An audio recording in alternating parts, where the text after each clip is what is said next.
నమస్కారం. ఈరోజు మన కిర్నెంగూర్ పితామహుడు పద్మశ్రీ మాచాని సోప గారి వర్ధంతి కార్యక్రమం నిర్వహించుకొని ఏదైతే ఈరోజు మనం నిరాహారది కిర్నెంగూర్ చేనేత వాళ్ళ నిరాహారదికి చేస్తున్నారో దీని యొక్క ముఖ్య ఉద్దేశం ఏమంటే దాదాపుగా పద్మశ్రీ మాచాని సోప గారు 88 సంవత్సరాలు అవుతుంది ఈ చేనేత సొసైటీని స్థాపించి. ఈ చేనేత సొసైటీ ద్వారా తయారైనటువంటి వస్తువులు దేశ విదేశాల్లో అంటే బెడ్షీట్స్ కావచ్చు, దోతలు, అడ్డపంచలు, అలాగే టవాల్స్, ఇటువంటివన్నీ దేశ విదేశాల్లో పేరు ప్రఖ్యాతలు గడించి ఎంతో మన ఎమ్మెగనూరుకు చరిత్ర సృష్టించినటువంటి మహానుభావుడు మాచాని సోప గారు. అటువంటి చరిత్ర కలిగినటువంటి ఎమ్మెగనూరును లాభాల్లో ఉన్నటువంటి సొసైటీని కూడాను ఈరోజు కూటమి ప్రభుత్వము ఒక కుట్రపూరితంగా ఆల్రెడీ ఎమ్మెగనూరు తయారైనటువంటి హ్యాండ్లూమ్ తయారైన వస్తువులకు బాగా మార్కెట్ డిమాండ్ ఉంది. దాదాపుగా ఇప్పటికి ప్రతి సంవత్సరము 8 నుంచి 10 కోట్ల వరకు బిజినెస్ కూడా జరుగుతూ ఉంది. దీన్ని సంవత్సరాలు చూసుకుంటే 20 నుంచి 30 లక్షల రూపాయలు లాభాల్లో నడుస్తున్నటువంటి సొసైటీని ఆప్కోలో కలుపుతామంటున్నారు. ఆప్కోలో కలిపితే ఆల్రెడీ ఆప్కో సంస్థ రాష్ట్రంలో ఉండేటువంటి చేనేత సహకార సంఘాల దగ్గర బట్టలు తీసుకుని వాళ్ళకి రీపేమెంట్ చేయలేదు. దాదాపు ఇప్పటికే అది అప్పుల్లో ఉంది. అటువంటి అప్పుల్లో ఉన్నటువంటి ఆప్కోలో లాభంలో ఉన్నటువంటి ఈ చేనేత సొసైటీని ఏ విధంగా కలుపుతారు? వాళ్ళు ఒక సాగు చెప్తున్నారు. ఏంటంటే మేము చేనేత సొసైటీని ఆప్కోలో విలీనం చేయడం లేదు, కేవలం విక్రయం అంటే సేల్స్ పెంచుకోవడానికి ఒకటే చేస్తున్నాము. దీనివలన ఇంకా సొసైటీ అభివృద్ధి చెందడం ఇది పచ్చి అబద్ధం. ఏ రకంగా అభివృద్ధి చెందుతుంది? ఆల్రెడీ మనము చేనేత తయారైన వస్తువుల మీద 30% లాభంతో అమ్ముతున్నాం. వాళ్ళు ఏం చేస్తారు? మా దగ్గర సరుకు తీసుకొని కేవలం 10 నుంచి 15% లాభం మీదనే ఇస్తున్నారు. కాబట్టి ఏది చేసినా ఆప్కో అభివృద్ధి చేయడానికి చేస్తారు కానీ చేనేత సొసైటీని అభివృద్ధి చేయడానికి లేదు. కాబట్టి ఇది కేవలం ఒక విక్రయమైనటువంటి సాగు పెట్టి దీనికి ఉన్నటువంటి ఆస్తుల్ని ప్రభుత్వంలో కలుపుకోవాలని ఉద్దేశం ఒకటి. అలాగే చేనేతగా ఉన్న ప్రసిద్ధి చెందినటువంటి ఎమ్మెగనూరును చేనేతలు కనుమరుగు చేయాలనే తీవ్రమైన కుట్ర జరుగుతుంది. కాబట్టి రేపు జరిగేటువంటి సర్వసభ్య సమావేశంలో పట్టణ ప్రజల్ని పార్టీలకు అతీతంగా జరిగేటువంటి సర్వసభ్య సమావేశంలో మా ద్వారా మెంబర్లకు విజ్ఞప్తి చేస్తున్నాం. ఏదైతే సర్వసభ్య సమావేశంలో 3వ అంశం ఏదైతే ఉందో ఆప్కోలో విలీనం అనేటువంటి అంశాన్ని రద్దు చేయాలి.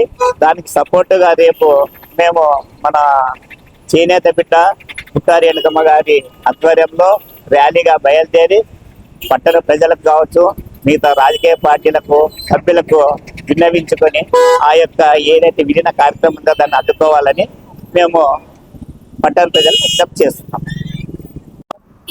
ఈరోజు ఏదైతే పద్మశ్రీ మాచాని సోప గారు స్థాపించిన సంస్థ YWCSని ఈరోజు కూటమి ప్రభుత్వం ఆప్కోలో విలీనం చేయాలని చూస్తుంది. దీని వెనక కుట్రదారులైన మన ఎమ్మెల్యే జైనేష్ రెడ్డి గారు ఉన్నారు. అయ్యా జైనేష్ రెడ్డి గారు, వెంటనే ఈ ఆప్కోలో YWCSని విలీనాన్ని రద్దు చేయండి. లేదంటే రాబో రోజుల్లో మీకు చేనేతలు ఓటు అనే ఆయుధంతో బుద్ధి చెప్తారు. ఎమ్మెగనూరులో మీకు భవిష్యత్తు లేకున్నట్లే చేస్తారని చెప్తున్నాను. అలాగే నిన్న రాత్రే ఒక విషయం తెలిసింది. ఈరోజు ఏదైతే చేనేత సహకార సంఘం సెక్రటరీ ఉన్నారో ఆయన రాత్రికే ట్రాన్స్ఫర్ చేయడం జరిగిందని మాకు తెలిసింది. అలాగే ఈరోజు ఏదైతే పుట్టారి వెనుకమ్మ గారి ఆధ్వర్యంలో మేము ఇది ధర్నా కార్యక్రమం చేపట్టాం. రేపు చేనేతలందరూ ఏకమై మేము 3వ అంశంగా మీరు ఏదైతే జనరల్ బాడీ మీటింగ్లో పెట్టారో ఆ జనరల్ బాడీ మీటింగ్లో 3వ అంశాన్ని వెంటనే రద్దు చేసి అది ఆప్కోలో విలీనాన్ని రద్దు చేసి YWCSని యథాతథంగా పెట్టాలి. లేని పక్షంలో మేము ఈ రాష్ట్రంలోనే చేనేత కార్మికులంతా ఏకమై ధర్నాలు చేయాల్సి వస్తుంది. మీ కూటమి ప్రభుత్వానికి వ్యతిరేకంగా మేము ధర్నాలు చేయాల్సి వస్తుంది. రాబో రోజుల్లో కూడా మేము ఎటువంటి తీవ్ర పరిణామాలకైనా ఎదుర్కోవడానికి సిద్ధంగా ఉన్నాం చేనేతల కోసం. ఎందుకంటే చేనేతలు మొదట 1930లో స్థాపించిన పద్మశ్రీ మాచాని సోప గారు ఆ దినదినాభివృద్ధి చెంది దేశ విదేశాలకే ఎగుమతి చేసింది సంస్థ. మీరు కేవలం మార్కెటింగ్ అనే తెలుగుదేశం పార్టీ నాయకులతో చెప్పి మీరు కూడా చెప్తున్నారు మార్కెటింగ్ అని, కానీ మార్కెటింగ్ కాదు. దీనిలో ఆస్తులన్నీ కొల్లగొట్టాలని చూస్తున్నారు. చేనేత సంస్థలు వేల కోట్లు ఉన్నాయి. ఈరోజు దివాలా తీసిన ఆప్కోలో ఈరోజు లాభాలు నడుస్తున్న సంస్థని ఎలా విలీనం చేస్తారు? మీరు మొట్టమొదటి ఇది తెలుసుకోవాలి. ఆప్కోనే మా చేనేత సంస్థకి, ఎమ్మెల్యే చేనేత సంస్థకి అప్పులు ఉన్నాయి, అది అందరికీ తెలుసు. కానీ మీరు ఆ అప్పులు తీర్చడానికి కూడా సిద్ధంగా లేరు. కానీ కేవలం మార్కెట్లోనే మార్కెట్ చేసుకుంటామని చెప్తున్నారు. చేనేత నాయకులు అయితే, తెలుగుదేశం పార్టీ నాయకులు ఏవైతే ఉన్నారో వాళ్ళు మొన్న ప్రెస్ మీట్లో ఒకటి మాట్లాడారు. చేనేతలు లేరు ఇక్కడ, కేవలం మార్కెటింగ్ అనే ఒక సౌలభ్యం కోసం చేస్తామని అన్నారు. కానీ చేనేతలంతా మొత్తం వాళ్ళ భుజాల మీద ఏదైతే చేనేత నాయకులు ఉన్నారో ఆ భుజాల మీద తుపాకీ పెట్టి ఈరోజు సంస్థ స్థాపించిన పద్మశ్రీ మాచారి సోప గారు YWCS ని గుండెల్లో కాలుస్తున్నాడు తుపాకీ పెట్టి జయనాథ్ రెడ్డి గారు. అయ్యా జయనాథ్ రెడ్డి గారు, మీకు ఒకటే చెప్తున్నాం, ఫస్ట్ మీ విలీనాన్ని రద్దు చేసుకుని ఈ మన చేనేతలైతే ఏదైతే చీమల పుట్ట లాంటి చేనేత సొసైటీని మీరు పాములాగా దూరాలని చూస్తున్నారు. అయ్యా మేము చావన చేస్తాము కానీ మిమ్మల్ని మాత్రం ఆ పుట్టలో దూరనీయము. మీకు ఇదే మా చేనేత తరపున హెచ్చరిస్తున్నాము. రాబో రోజుల్లో మీకు, మీ కుటుంబ ప్రభుత్వానికి గోరిగట్టేకి రెడీ ఉన్నాం చేనేత కార్మికులు. ఈరోజు ఎమ్మెనూరు కోఆపరేటివ్ సొసైటీని ఆప్కోలో విలీనం చేయాలని ఈ కూటమి ప్రభుత్వం దుర్మార్గమైన ఆలోచన చేసింది. అందుకు వ్యతిరేకంగా ఈరోజు మాజీ ఎంపీ అయినటువంటి శ్రీమతి బుట్టా రేణుకా గారి ఆధ్వర్యంలో వారి ఆదేశాల మేరకు చేనేతలతో పాటు కలిసి ఈరోజు శాంతియుత నిరసన దీక్ష చేయడం జరిగింది. అలాగే రేపు జరగబోయే జనరల్ బాడీ సమావేశంలో కూడా ఈ యొక్క ఎజెండాలో 3వ అంశంగా విలీనాన్ని చేయాలని చెప్పేసి 3వ అంశాన్ని చేర్చడం జరిగింది.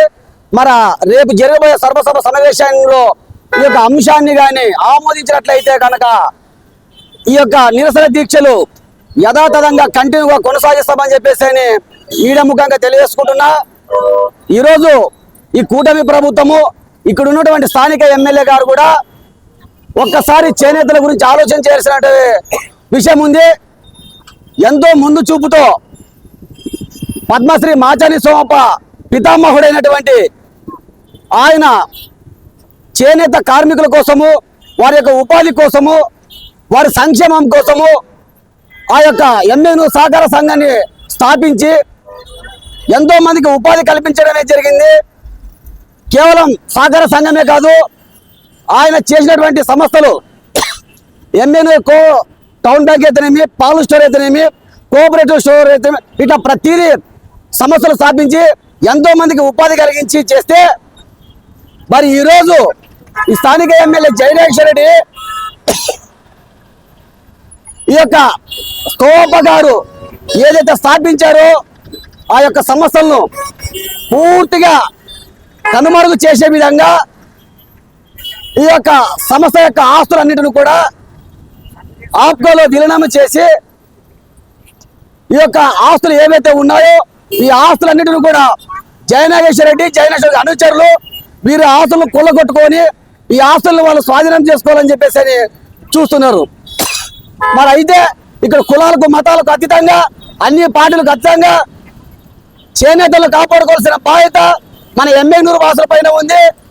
కాబట్టి అదే జయనాగేశ్వర రెడ్డి గారు, మీకు ఒకటే విషయం చెప్తున్నాం. మీరు ఈరోజు ప్రెస్ మీట్లో కూడా బుట్టా రేణుకమ్మదే మన ఈ ఊరా, ఈరోజు చేతులు గుర్తుకొచ్చిందా అని చెప్పేసి అంటున్నారట. ఇలా చెప్పుకుంటూ పోతే మీ నాన్నగారు అయినటువంటి మోహన్ రెడ్డి గారు కూడా ఎమ్మెనూరు కాదు, ఆ విషయానికి వస్తే మీరు కూడా ఎమ్మెనూరు వాసులు కాదు.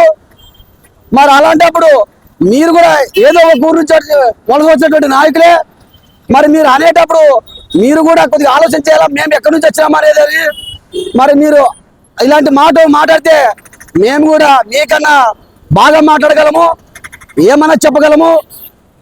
దయచేసి ఈ యొక్క ఎమ్మెనూరు కోఆపరేటివ్ సంస్థను ఏదైతే ఉందో ఆ యొక్క సంస్థను మీరు మద్దతు తెలిపేది పోయి, ఆ సంస్థను కాపాడాల్సింది పోయి, మీరు దానికి వ్యతిరేకంగా విలీనం చేసి ఆ ఆస్తులు ఎక్కడైతే ఉన్నాయో ఎమ్మెల్యేలు ఎక్కడెక్కడైతే ఉన్నాయో ఆస్తులన్నింటినీ కొల్లగొట్టుకోవాలని చెప్పేసి వాటిని కబ్జా చేసుకునే దానికోసము ఈరోజు మీరు ప్రయత్నం చేస్తున్నారు.